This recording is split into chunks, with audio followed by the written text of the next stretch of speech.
Welcome to the Tech Mobility Podcast.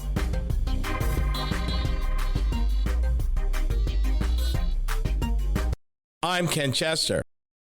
On the docket, my impressions of the 2025 Audi Q7 55 Quattro, tariffs and transportation, and right away, cars or cyclists. To join the conversation, call or text the Tech Mobility Hotline. That number, 872-222-9793, or you can email the show directly, talk@techmobility.show. Also, be sure to subscribe, follow, and like us on social media, our YouTube channel, and our two podcasts, the Tech Mobility Podcast and Tech Mobility Topics. From the Tech Mobility News Desk, this is going to be a tale about AI. I know you're sick and tired of hearing about AI, but has to do with AI and transportation. And both companies are Chinese companies. I need to be honest about that and upfront. But I include them because of the technology they've developed and how that technology promises to permeate the industry over time. Either domestic automakers will have to replicate it or adopt it or react to it some way. Let me start with a company that you may be familiar with. You may have heard of BYD. Not only do they make electric cars, they also make electric buses. And by the way, they make electric buses in the United States of America right now. And another fun fact, a major investor in BYD, and they just sold off part of their investment portfolio, their investment in BYD to just below 5%, is Berkshire Hathaway. That is Warren Buffett. And they've been a stockholder since about 2007. And they just reduced their holding in BYD to just under 5% here just recently. But that ought to tell you something right there, that they put their money where their mouth is. And typically, Warren Buffett's kind of rule for looking at companies that they're not overvalued, that they've got good management, and that they have the ability to grow, and that they're not overvalued. Those are the things that he looks at when he looks at, and his team looks at, investing in companies. So let me start with BYD. They recently, this is last month, unveiled plans to introduce advanced self-driving technology, check this out, on nearly all its cars, including budget models priced below $10,000 US. And you say, what? Wait, huh? Yeah, let me take a step back because I said something you may not realize. In China right now, you can buy an electric vehicle, brand spanking new. They are going to put self-driving technology on their least expensive cars, and the price won't go up.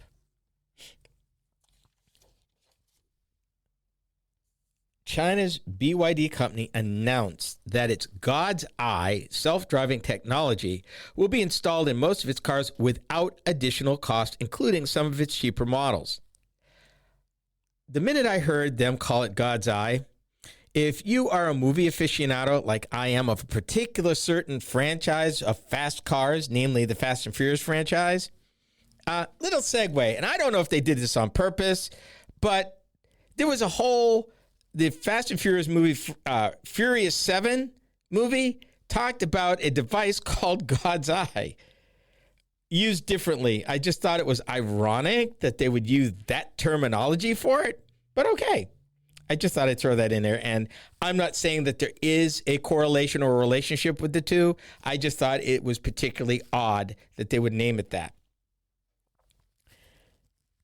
BYD has made a 180-degree U-turn in autonomous driving, redefining the company's strategy on intelligent driving over the next few years. And analysts in the know say this could be a game changer, particularly in the affordable segment, offering a state-of-the-art Level 2 and advanced driver assistance system without raising prices could increase BYD's competitive edge over legacy competitors and hereby add to pricing pressures on their products. May I add this? BYD does build stuff in Mexico. BYD does sell cars in Canada, in case you were wondering. And they already build EV buses in the United States. To be honest, I have not heard, and I have not heard reported, that they plan to start selling cars in the United States yet. But there's no way you're going to get all that knowledge and experience over time and not eventually end up here. Just want to share that with you. But this is the whole thing. This is the game plan that every foreign automaker has used to get into the United States. They've offered superior technology, superior build, an excellent vehicle, a lot more value than the vehicle is worth for the money, and starts offering it to get people to try it. Japan did that in the 70s and the 80s. Korea did that in the 80s and the 90s. And got progressively better and carved out a major part of the marketplace and eventually ended up building here. BYD is a major player.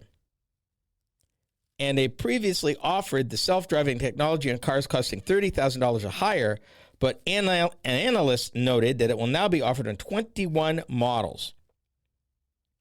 By comparison, Tesla's full self-driving technology is optional for all its cars at a price, though the company has lowered those costs over the past couple of years. At one time, it would cost you $8,000 in a Tesla. I believe it's $4,000 now. But that's something to think about. Something to think about indeed, and I wanted to include that. Now, BYD, you know. Here's another car. XPENG. You never heard of them. Another Chinese company. The vehicle, it's a car. It looks a lot like the current generation Toyota Prius. I mean, it's sharp, it's svelte, it is an attractive looking car. What they're doing, they've introduced their model P7 Plus, which is AI-defined mobility. They say their P7 Plus is the world's first AI-defined vehicle, combining premium quality and advanced AI technology, elevating both the intelligent driving experience and smart cockpit features. Are you ready for this? AI-powered advanced driver assistance systems integrated across the lineup, enhancing driving and safety features. Enhanced smart cockpit by their XGPT model, offering advanced voice interaction.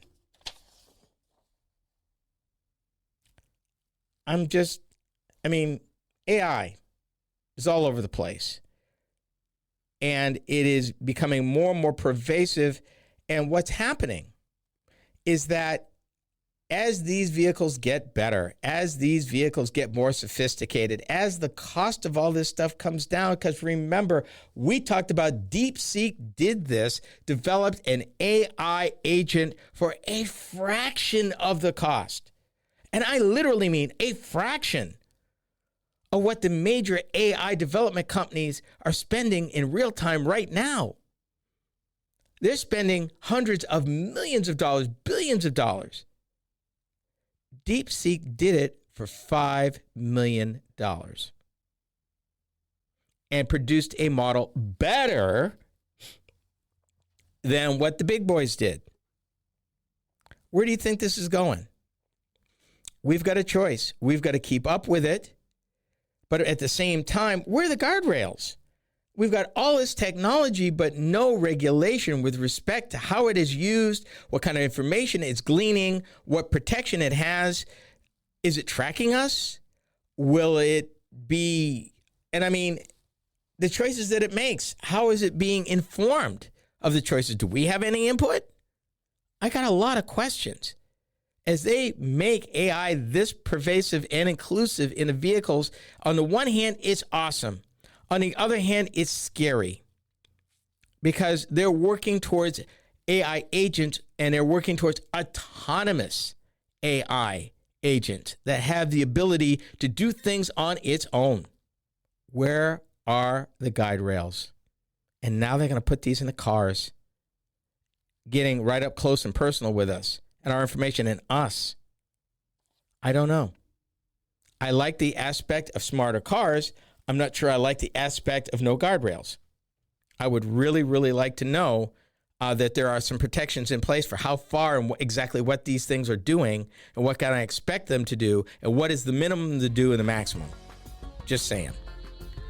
My impressions of the amazing Audi Q7 is next. You are listening to the Tech Mobility Show.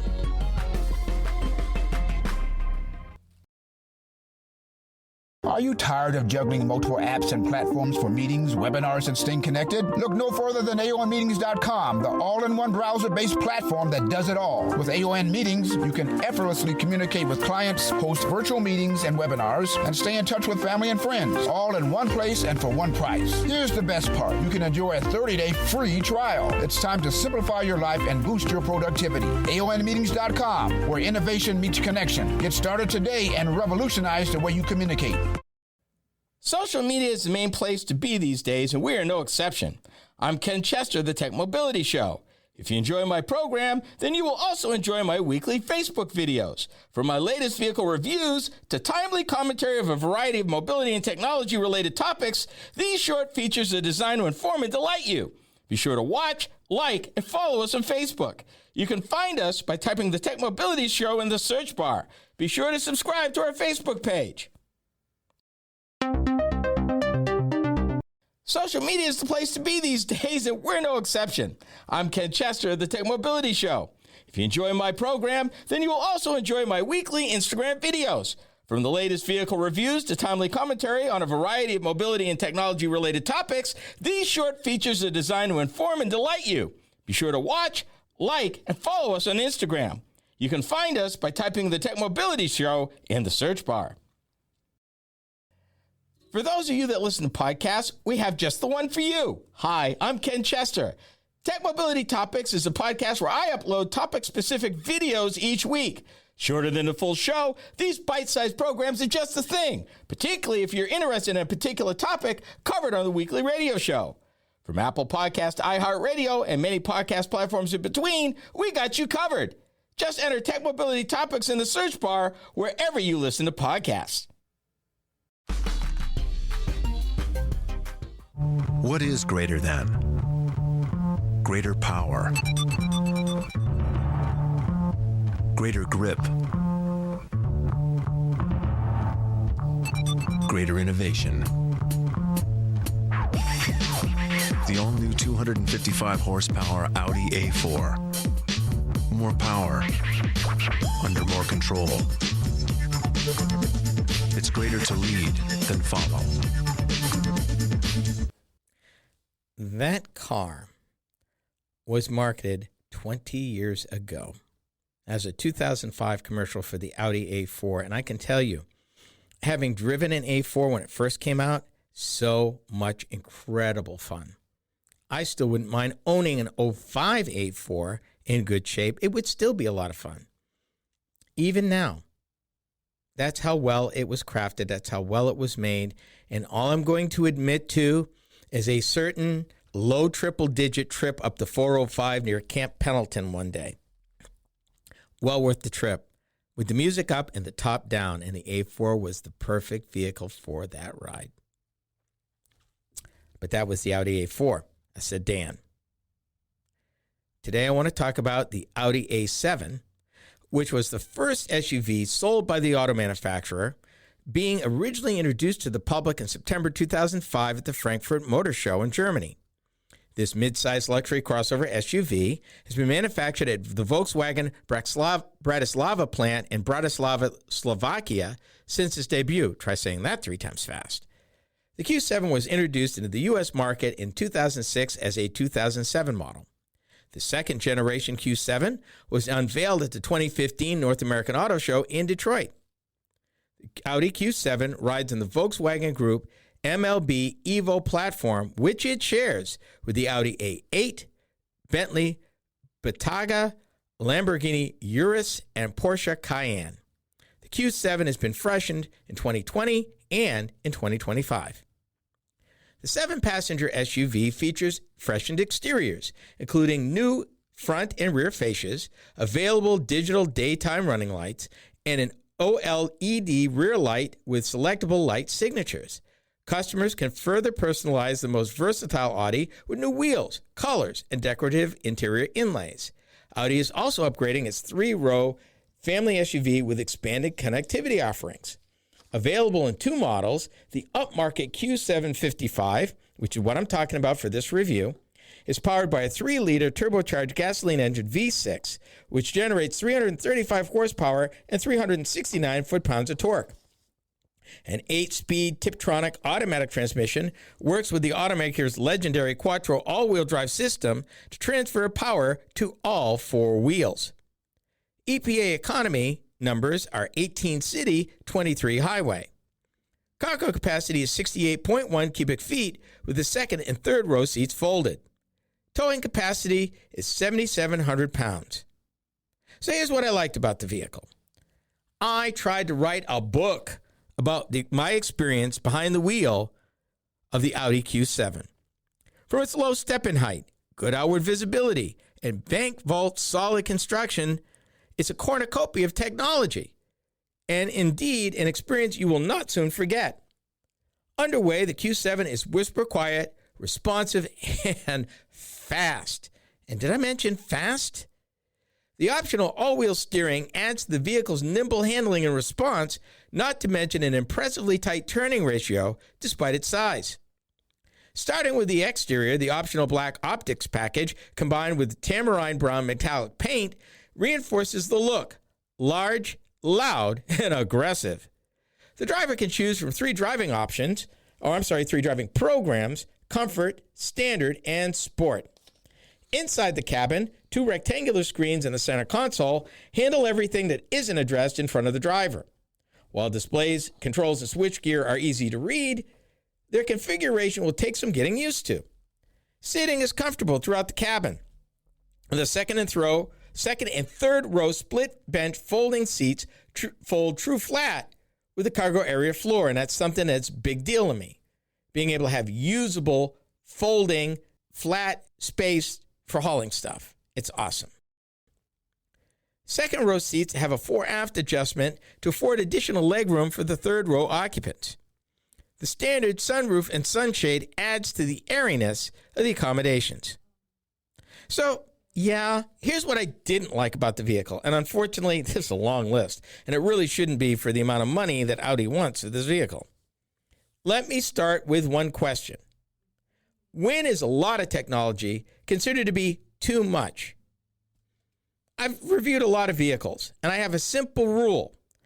Technology should enhance the driving experience, not get in the way. And for those of you who are not used to German engineering in the year 2025, it may be easy to become overwhelmed at the choices before you. Having said that, I found that this luxury SUV was missing a few things that I would have normally expected to find as standard equipment. Number 1, a head-up display, a heated steering wheel, remote engine start, and better interior design that would accommodate more storage space around the cabin. I found that the touchscreens require much more effort to engage than expected. The ancient steering wheel stock mounted cruise control was not user-friendly at all. The wireless phone charger was in an awkward place. And then finally, even though the second row seats had an adjustment that allowed for added legroom for the third seat passengers, it was still cramped back there. In fact, the Q7 works much better as a 4 or 5 passenger vehicle. And I'm going to tell you this, when it comes to the third row, just say no. There are other SUVs that actually cost less that do a better job in that area. So here's the bottom line. The Audi Q755 does a much better job at coddling the driver and front passenger in comfort and luxury than the second and third row passengers. For the price, motorists have the right to expect more, much more from Audi. And if you only plan to carry yourself and 3 others, and you're willing to invest the time to get comfortable with the vehicle's controls and switchgear, then maybe this SUV is right for you.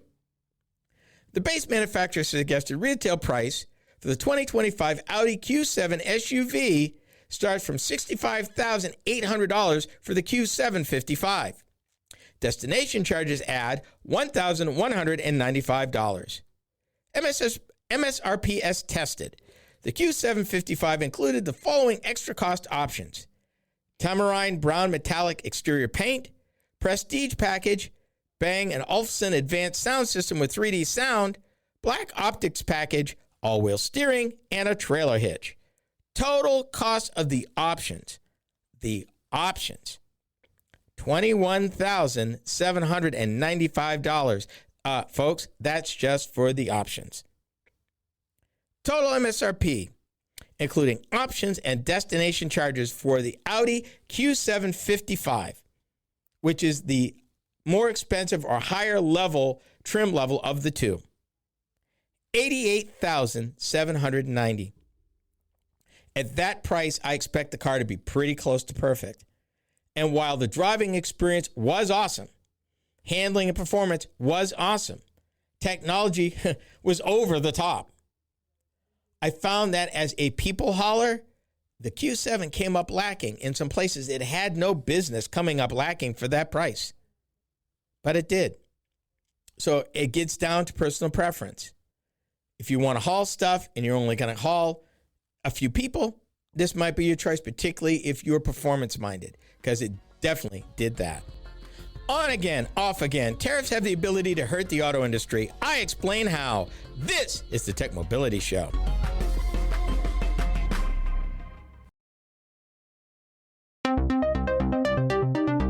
Do you listen to podcasts? Seems that most people do. Hi, I'm Ken Chester, host of the Tech Mobility Show. If you've missed any of our weekly episodes on the radio, our podcast is a great way to listen. You can find the Tech Mobility Podcast just about anywhere you can enjoy podcasts. Be sure to follow us. From Apple Podcasts to iHeartRadio and many platforms in between, we are there. Just enter the Tech Mobility Podcast in the search bar wherever you listen to podcasts. Social media. It's the place to be. We're no exception. Hi, I'm Ken Chester, host of the Tech Mobility Show. Several times a week, I post to TikTok several of the topics that I cover on my weekly radio show. It's another way to keep up on mobility, technology, news, and information. I've built quite a library of short videos for your viewing pleasure, so be sure to watch, like, and subscribe. That's the Tech Mobility Show on TikTok. Check it out.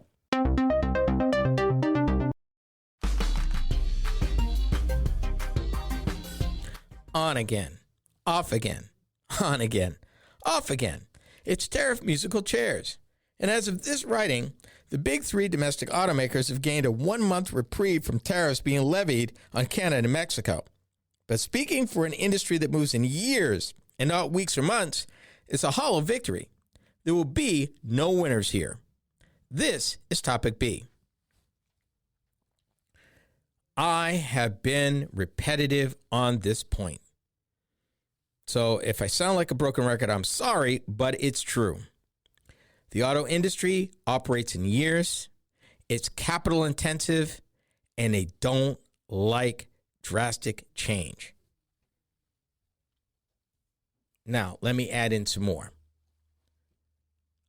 Almost 30 years ago, the auto industry went through a gut-wrenching reorganization as part suppliers, automakers spun off certain parts making operations, supposedly under the guise that as standalone companies, those part makers would be more nimble, more quick, be able to give a better deal to the automaker, would be carrying the legacy costs, yada, yada, yada.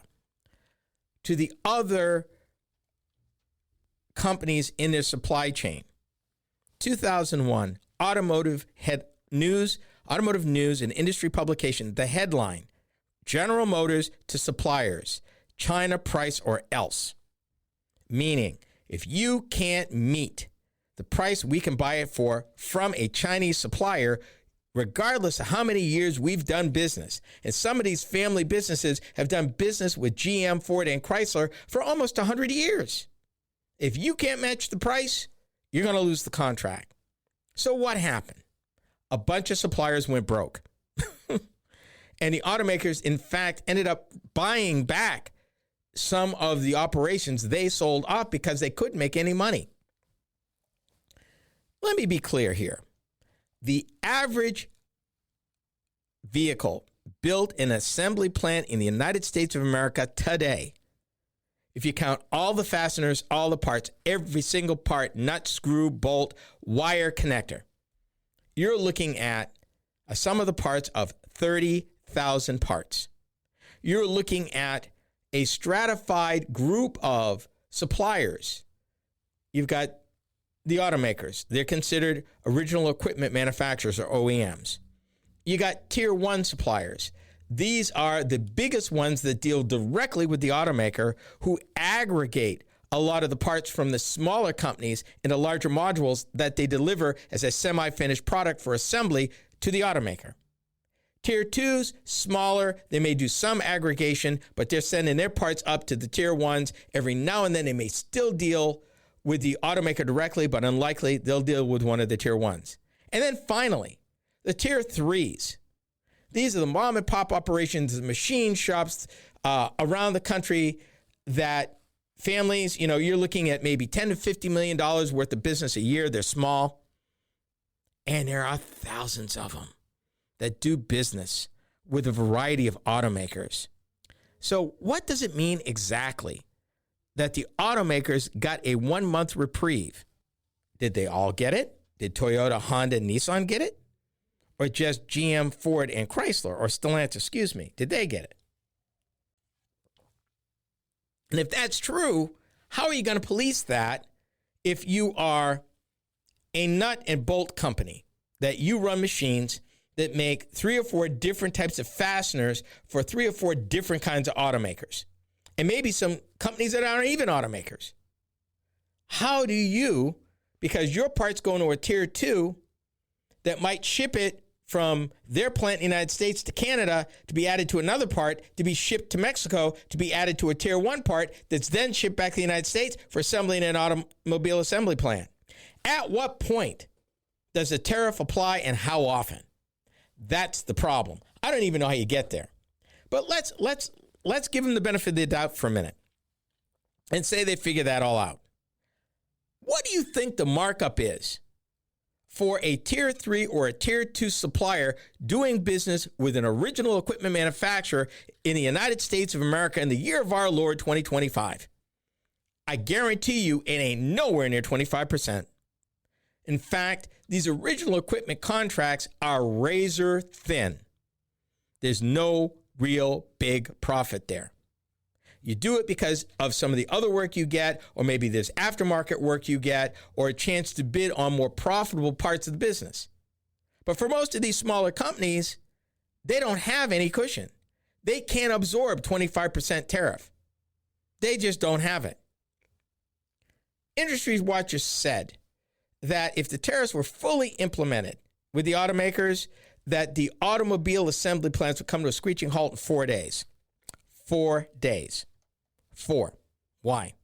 The tier 3s and the tier 2s don't have the markup. So they're going to try to get the tier 1s and the original equipment manufacturers to pay that money. They don't have the markup. And to be honest, they're not about to increase their prices by 25%. That's not happening. With the average new car price already hovering around $50,000, 25%? Oh my goodness. I mean, you're adding $15,000, or actually $12,500 to the cost of the vehicle, to the average selling cost. So what's going to happen? If they do that, it's going to up, and it's going to dry up the used car market. It's going to push prices up, and everybody's going to grab used cars, which means if you need to replace a car, you're now priced out of the market completely. And it gets ugly quick. That's not going to happen. The automaker's first inclination, the OEM said, well, maybe we can absorb it, but I don't even know what that means. Are you going to absorb all of that from your supplier chain too? Or are you talking about the finished product? Are you still going to hold the tier 2s and the tier 3s liable for paying those, and are you going to reimburse them? That gets expensive real fast, because you're looking at an industry that builds 16 to 17 million vehicles a year. And all we're talking about right now is just passenger cars and trucks and minivans. We haven't even talked about the heavy equipment manufacturers, like the heavy truck manufacturers, or the farm implement manufacturers like John Deere, or domestic manufacturers like Freightliner and Mack and PACCAR and Peterbilt. Where they fall in all this? Because they got plants all over the place. Now, let me be clear. If this sticks and they don't get a solution, it will be really bad for the auto industry and every city and town they do business in, period. And it won't take months. It won't take weeks. It will take days. And the impact will be felt almost immediately across the board. In industries that aren't even directly related to the auto industry will feel it. So all I want you to know is that this already has started, as certain manufacturers have tried to mitigate what may happen. And because nobody's really sure if this is going to stick or not, or if it's going to be deferred for a while and then get slammed, if you're an automaker with contracts out to wherever, what do? You can't just shut the plant down. That'll cost millions of dollars to shut it down and start it back because you've made guarantees to all these suppliers on volume. And if you can't deliver the volume, there's certain performance rebates and monies you got to pay as an OEM. So it's way more than the tariffs. When it comes to city streets, who should get the right of way? Cars or cyclists? We are the Tech Mobility Show.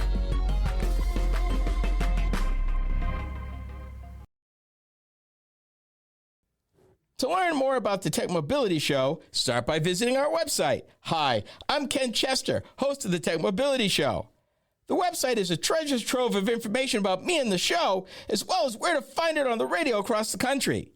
Keep up with the happenings at the Tech Mobility Show by visiting techmobility.show. That's techmobility.show.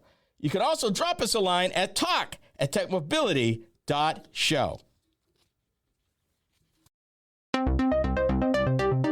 Did you know that Tech Mobility has a YouTube channel? Hi, I'm Ken Chester, host of the Tech Mobility Show. Each week, I upload a few short videos of some of the hot topics that I cover during my weekly radio program. I've designed these videos to be informative and entertaining. It's another way to keep up on current mobility and technology news and information. Be sure to watch, like, and subscribe to my channel. That's the Tech Mobility Show on YouTube. Check it out.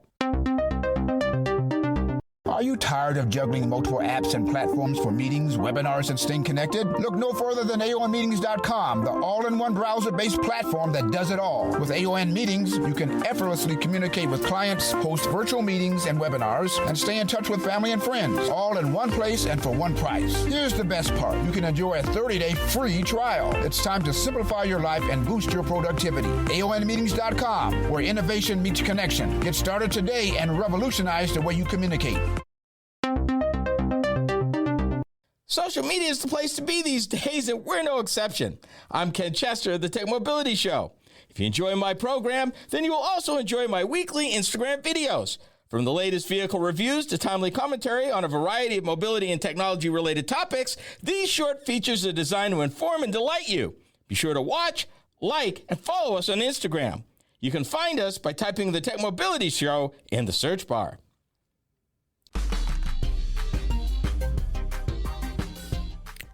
When I started this program about 8 years ago, my board operator at the time and I got into a conversation about city streets and bike trails. On that subject, he got extremely angry and insisted that cars and trucks should always have the right of way regardless.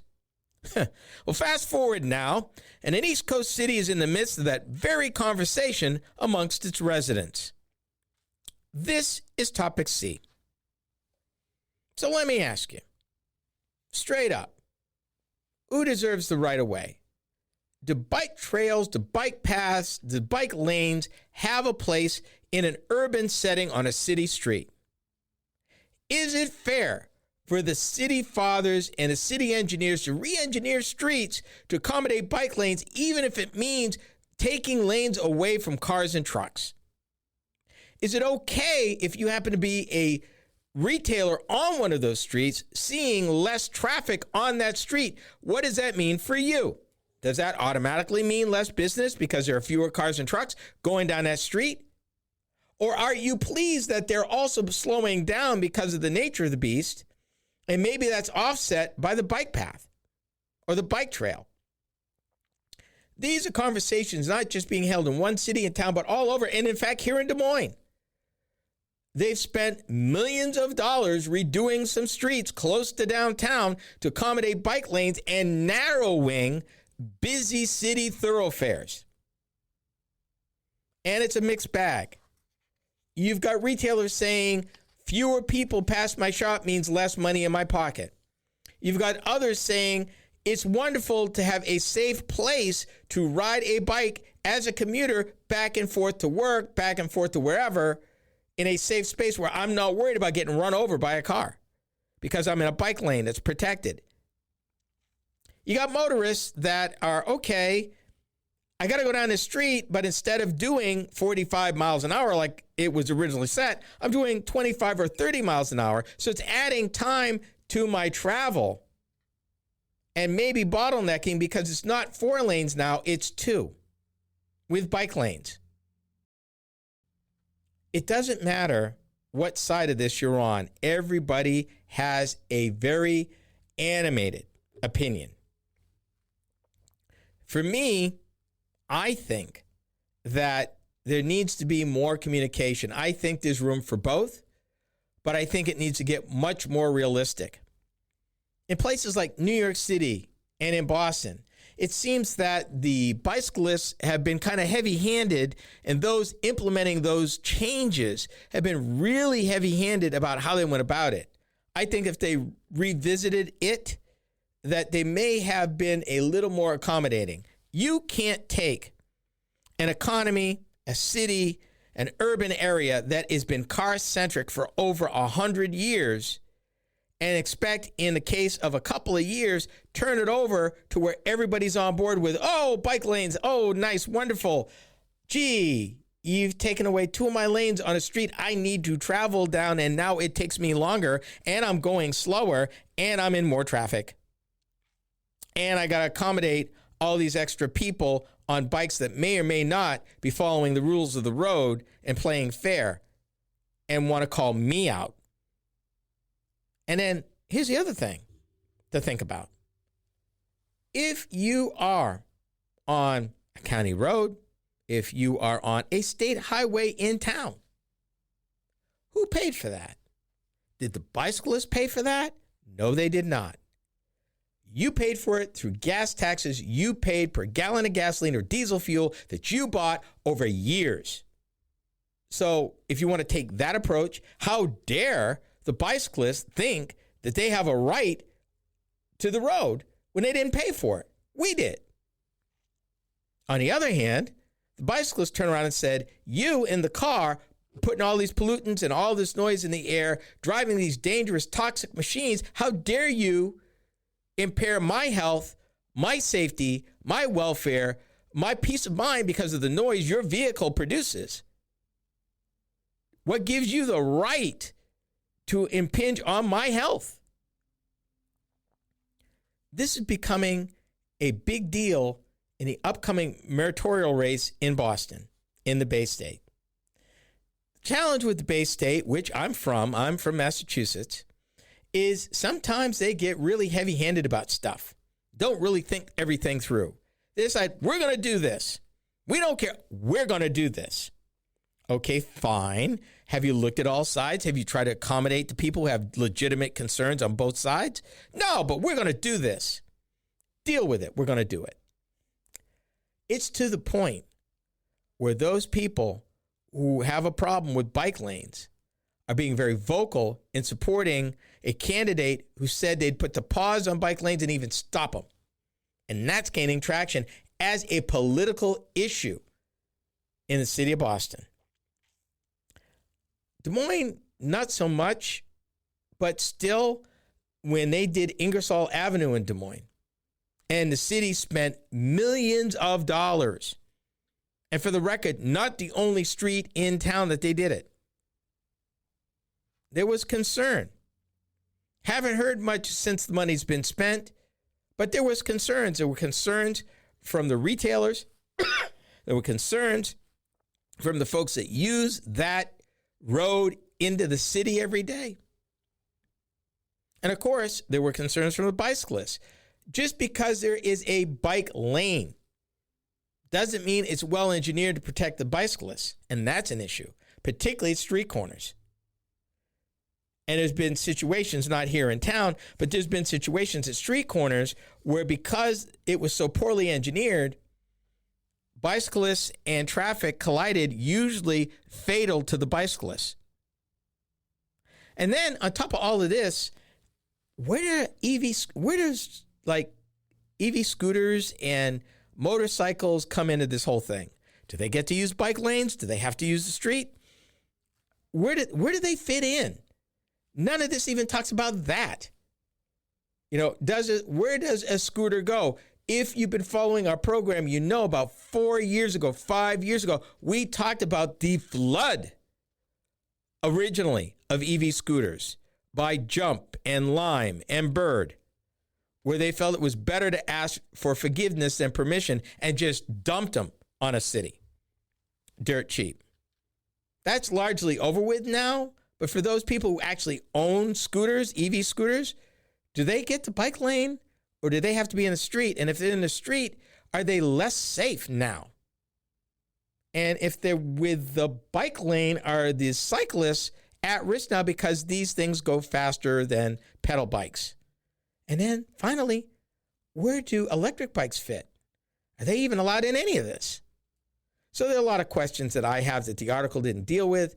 But it is a very livid and active conversation that's being held all over the country that I don't think is going to get solved anytime soon, but they need to talk to each other. And that is probably the most important takeaway from this whole conversation. There needs to be better communication. And I don't think that's happening. We've come to the end of our visit. Be sure to join me again right here next time. You have been listening to the Tech Mobility Show. The Tech Mobility Show is a copywritten production of Tech Mobility Productions, Incorporated. Any rebroadcast, retransmission, or any other use is prohibited without the written consent of Tech Mobility Productions, Incorporated.